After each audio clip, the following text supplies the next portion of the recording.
Network Ministry, pelayanan jaringan internet untuk menjangkau jiwa-jiwa. Jangan lupa di like dan di subscribe ya channel Network Ministry supaya banyak orang yang terberkati. Terima kasih. Sahabat Network Ministry yang dikasihi Tuhan, pada hari ini kita akan mendengarkan firman Tuhan yang saya ambil judul Kecuali Karena Zina. Sahabat Network Ministry yang dikasihi Tuhan, ada banyak rumah tangga Kristen saat ini diambang perceraian dengan berbagai macam alasan yang dikemukakan untuk membenarkan perceraian. Di samping itu, berbagai macam ayat firman Tuhan dicari sebagai dalil untuk mendukung perceraian.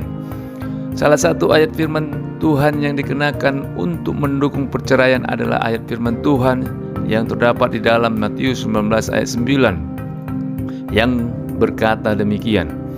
Tetapi aku berkata kepadamu, barang siapa yang menceraikan istrinya kecuali karena zina lalu kawin dengan perempuan lain, ia berbuat zina. Nah, frase kecuali karena zina inilah yang sering dijadikan dalil hukum untuk membenarkan perceraian oleh kebanyakan orang Kristen. Mereka berkata bahwa ini adalah perkataan Yesus langsung. Benarkah demikian? Mari kita bahas hal ini dengan cara seksama dan dalam tempo yang sesingkat-singkatnya. Sahabat Network Ministry yang dikasihi Tuhan, apa yang disampaikan oleh Yesus di dalam kitab Matius ini jangan sampai ditafsirkan secara hurufiah kecuali karena zina. Lantas begitu melihat pasangannya berzina, langsung bercerai. Kita harus mencari latar belakang mengapa Injil Matius mencatat adanya frase tersebut. Kalau kita lihat di Injil yang lain, frase ini tidak ada dituliskan baik oleh Markus, Lukas, dan Yohanes. Kalau dilihat lebih teliti lagi, ketiga penulis Matius, Markus, dan Lukas memiliki kesamaan dan kemiripan dalam penulisannya. Itu sebabnya ketiga Injil ini disebut Injil sinopsis. Menurut para ahli, kemiripan ini disebabkan penulis yang satu mengambil tulisan penulis yang lain dan kemudian dimodifikasi berdasarkan sudut pandang masing-masing. Tapi bukan berarti mereka tidak merupakan saksi kehidupan Kristus ya, bukan. Mereka menulis cerita tentang Yesus adalah berdasarkan pengalaman mereka bersama dengan Yesus dan kemudian mengambil referensi dari penulis yang pertama menulis yang juga sama-sama saksi Kristus. Para ahli telah meneliti dan memastikan bahwa penulis yang pertama menulis Injil sinopsis adalah Markus, yang kemudian diikuti oleh Matius dan Lukas dengan sudut pandang mereka sendiri.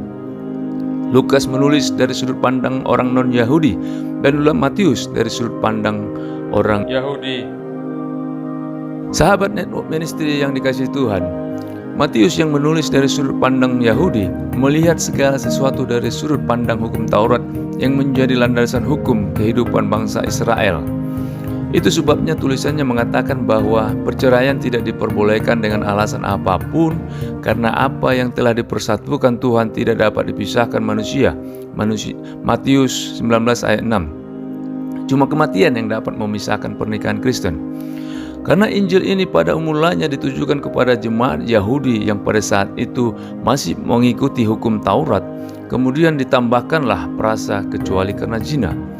Mengapa Matius menambahkan frasa ini? Ini dikarenakan selama pasangan suami istri keduanya masih hidup, mereka masing-masing terikat kepada pasangannya. 1 Korintus 7 ayat 39. Nah, karena mereka berpedoman kepada hukum Taurat, maka sesuai dengan hukum Taurat, pernikahan dapat bercerai dengan alasan karena zina. Namun seringkali tuduhan berzina dijadikan alasan untuk bercerai, padahal setelah diadili, mereka tidak terbukti berzina. Sehingga mereka ngotot dan akan memaksa untuk diberikan surat cerai tanpa ada keputusan hukum berzina, yaitu hukuman mati. Itu sebabnya Yesus mengatakan kepada orang yang berdebat dengannya bahwa karena ketegaran hati mereka lah maka Musa mengizinkan mereka menceraikan istrinya. Tetapi sejak semula tidaklah demikian. Matius 19 ayat 8. Kalau kita baca di dalam Imamat 20 ayat 10 dikatakan demikian, bila seorang laki-laki berzina dengan istri orang lain, yakni berzina dengan istri sesamanya manusia, pastilah keduanya dihukum mati, baik laki-laki maupun perempuan yang berzina itu. Sehingga bila di dalam satu rumah tangga Yahudi ada perzinahan, maka kedua orang yang berzina akan dihukum mati. Bila suaminya yang berzina, maka suaminya dan temannya yang berzina akan dihukum mati. Demikian yang terjadi bila istrinya yang berzina. Nah, kalau salah satu sudah dihukum mati karena zina, maka istri atau suami yang ditinggalkan tidak lagi terikat dengan pasangannya, sehingga dia akan memiliki kebebasan untuk menikah dengan siapa saja yang dikehendakinya. Kondisi inilah yang kemudian menimbulkan perasa kecuali karena zina, sehingga demikianlah syarat sampai maut menjemput telah terpenuhi. Masih mau bercerai dan menikah lagi? Penuhi dulu syarat Tuhan Yesus ini. Tuhan Yesus memberkati. Haleluya, amin.